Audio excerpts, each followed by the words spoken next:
Show of hands. How many of you in the audience today know what a double bass is?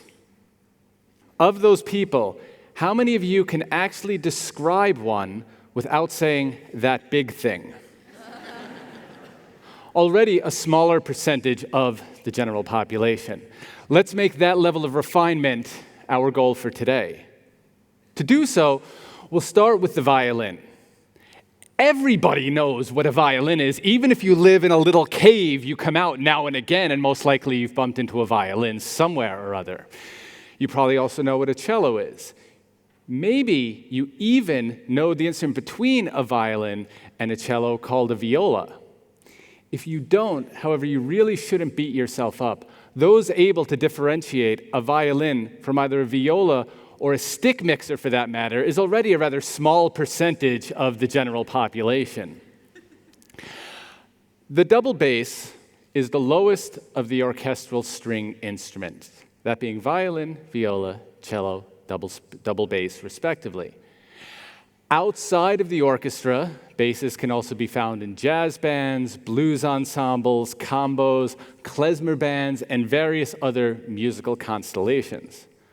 Within the orchestra, the bass is played bowed, either overhand, or the French hold, or underhand, or the German hold, or as the Germans themselves like to call it, the correct hold.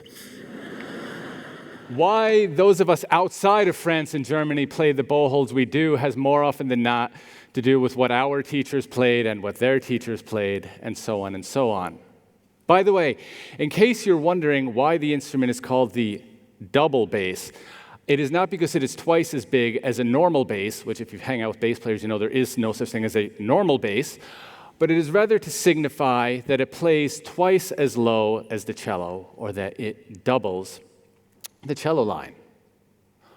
What does this instrument sound like? At first glance, a sound we expect from a bass is something along the lines of, and that's fine and interesting, but then maybe you've also known a bass in other contexts. Maybe you've, I don't know, watched a few shark movies now and again and known.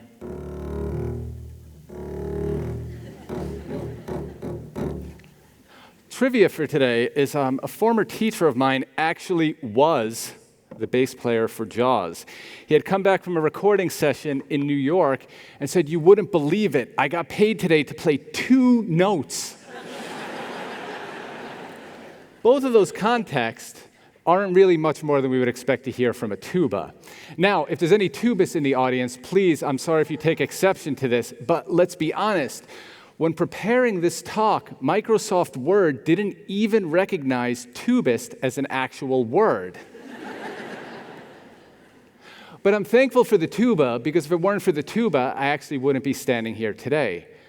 The biggest distinction of my youth was that of being one of the 2 fattest kids in my elementary school and high school.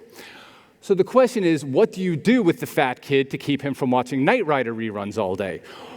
Well, you hand him a trombone, and if he gets any fatter, which I unfortunately did, then you hand him a tuba.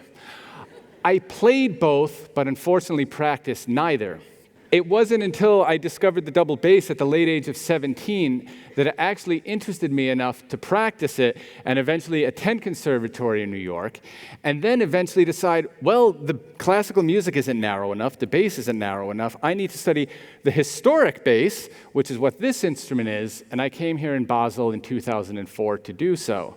If there's any expats in the audience, you know that after New York, the move was a bit of gastronomic masochism.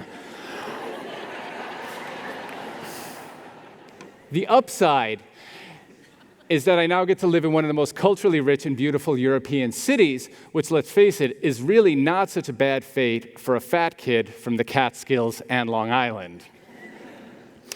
I do believe the sound of this instrument is much more interesting than the sound of my own voice, so I'd like to share with you one of my favorite pieces, which is from the classical period, which is from the composer Johann Baptist Vanhal, and both the piece and this instrument were created just about the year 1770.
Thank you.